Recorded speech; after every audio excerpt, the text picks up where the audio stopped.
Hey, welcome back to another Speedpaint. I hope you enjoy today. This is a drawing featuring one of my older characters, probably the oldest I have to date. They were made around high school, and I do have a snippet of a larger project that they are from, which I will gladly be reading for you now to put the context to the image. If you're interested, stick around because I will definitely be using these characters more in the future. And that is all I have to say. Have a wonderful day, and I hope you enjoy the story a bit before it goes into music. One more corner, First assures as he steps over a knee-high wall meant to section off two homes. He isn't lying, either. The final corner reveals an apartment block in a state similar to most we've passed. Moss seeps into the gaps between bricks as trees interweave themselves through gaps higher up. Finding an intact window grows impossible, the number passed fitting onto one hand throughout the entire walk, and this one not adding anything to the total. Unlike many others, most of the bricks haven't peeled away from their stations as I follow 12 through the chipped door frame. The door isn't included. Inside could mirror the building home to Evan I if it were cleaner. Maybe if the mould issue is solved since it covers the back wall furthest from the stairs, and if someone picked up the shattered glass scattering across the cracked tile. Accents across the middle of the wall peel away in parts, others chipped and splintered until the wave design is unrecognisable against how time has treated it. The old notice board papers spill across the floor, leaflets dating back years advertising events that likely never happened, like the kids' giant meet-up or the building barbecue meant to happen in the car park one weekend. Each step creaks dangerously underfoot. Some carry holes with carpet fraying at its edges, with a warning muttered back through the group until it's avoided, the view showing where we've passed. At halfway, 12 spins a dim light across most of the more untrustworthy steps. They're the ones that are more holes than wood or carpet, or ones carrying scorched marks at the edges. It hardly helps that sections of railing are missing, screws left occasionally poking out of the wall as segments stray too far too. North, welcome to the nicest apartment in the area. First greets dramatically once we find the top floor. It includes its own button in the building's lift alongside wonderful features such as a view expanding over the local area, no taller building on this side for miles.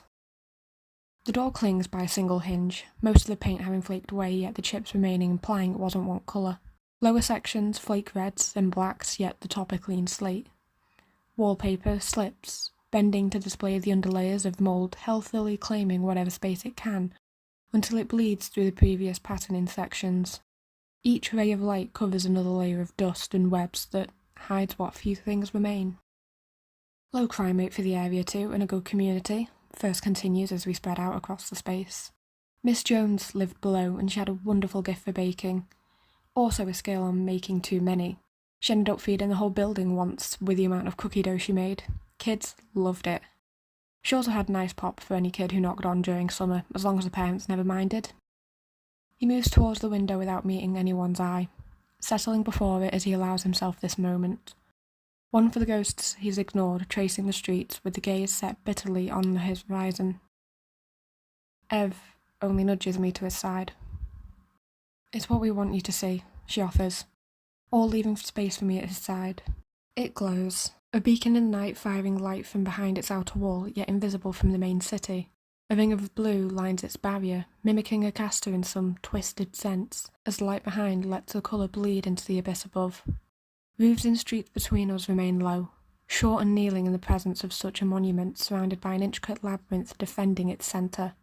Alone, the wall towers anything near it, the exact height impossible to estimate as the building behind shuns anything in its presence.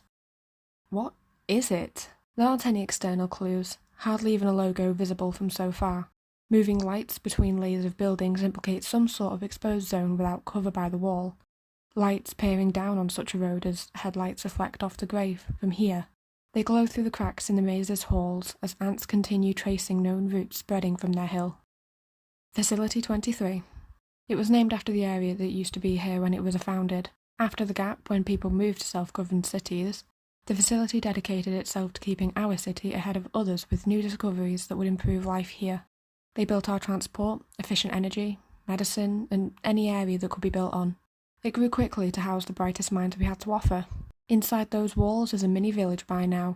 There's housing, stores, and even entertainment for those working there.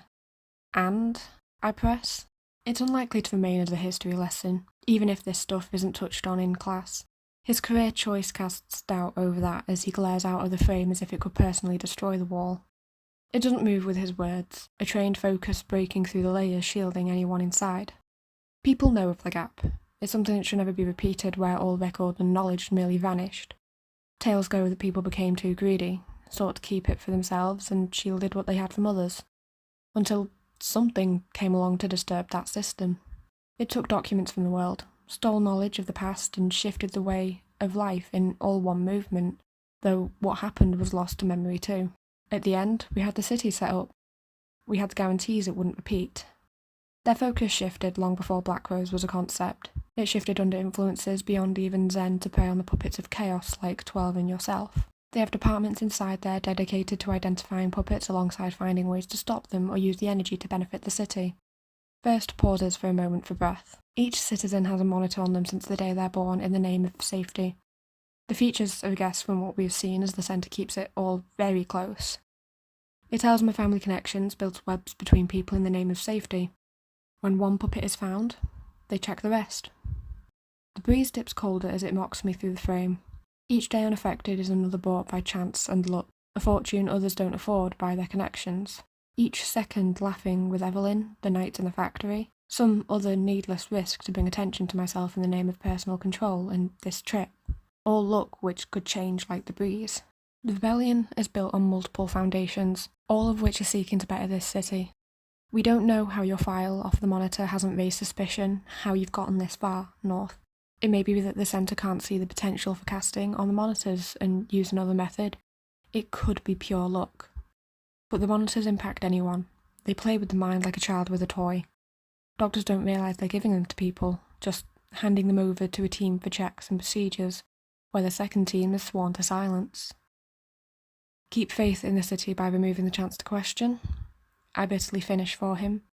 All eyes are still trained on the horizon, the glow beckoning any beyond the city into its web.